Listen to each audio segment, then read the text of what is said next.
વડોદરા જિલ્લાની 7 સ્કૂલને મળ્યું ધમકીભર્યું mail. Nalanda, Bright, Global, Discovery, Green Valley, GPS, Mahadevia school, AWS જેવી જિલ્લાની 7 સ્કૂલોને બોમ્બથી ઉડાવી દેવાની મળી છે ધમકી. મેલ કરીને આપવામાં આવી ધમકી. આ સ્કૂલોના કોમ્પ્યુટરના મેલ બપોરે 1:30 વાગ્યા સુધી શાળા ઉડાવી દેવાની ધમકીભર્યો મેલ. જિલ્લા પોલીસ અને ઉચ્ચ અધિકારીઓ સ્કૂલો ઉપર ધરી હતી તપાસ. પોલીસ દ્વારા સ્કૂલ મેનેજમેન્ટ સાથે કરાઈ ચર્ચા. વિવિધ પોલીસની ટીમો સ્કૂલો ઉપર હાથ ધર્યું હતું ચેકિંગ. જિલ્લાની આ સ્કૂલો ચેકિંગ બાદ તમામ સ્કૂલોને સુરક્ષિત જાહેર કરાઈ. સાયબર ક્રાઇમ અને જિલ્લા એસઓજી દ્વારા ઈમેલના હેકરોની કરાઈ રહી છે તપાસ. કન્ટેન્ટ અને સોર્સની તપાસ ચાલી રહી છે. કોમ્પ્યુટર ઇમરજન્સી રિસ્પોન્સ ટીમ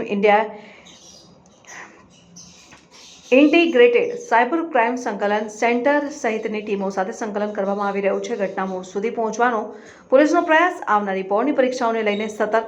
2 થી 3 લાઇનના મેલ છે. ખાલિસ્તાન જેવા સંગઠન દ્વારા લખવામાં આવ્યું હોવાની વાત.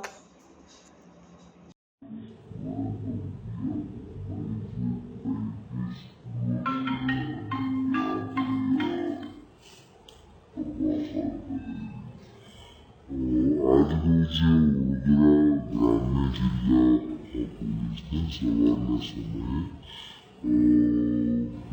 સ્કૂલો અલગ અલગ સ્કૂલો જે જિલ્લાની છે તો 7 જેટલી સ્કૂલોમાં બોમ્બ ફેંકની જે થ્રેટ મળ્યું હતું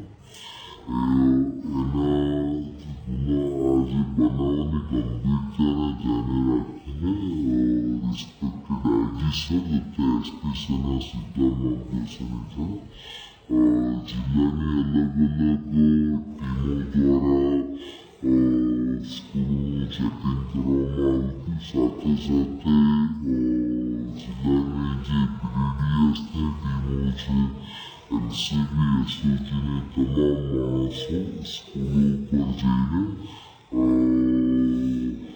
ચેકિંગ હાથ ધરવામાં આવ્યું. જે દરમિયાન પ્રથમ પ્રાયોરિટી જે બાળકોની સુરક્ષા હતી જેના ભાગરૂપે સ્કૂલોને તાત્કાલિક ધોરણે ઇવેક્યુએશન કરવામાં આવેલું બાળકોનું અને BDDSની અલગ અલગ ટીમો દ્વારા ચેકિંગ કરવામાં આવી છે. હાલની પરિસ્થિતિએ મોટાભાગની સ્કૂલોનું ચેકિંગ પૂર્ણ થયેલું છે, જેમાં કોઈ પણ જાતની શંકાસ્પદ વસ્તુ અત્યારે સુધી અમને જાણી આવેલી નથી.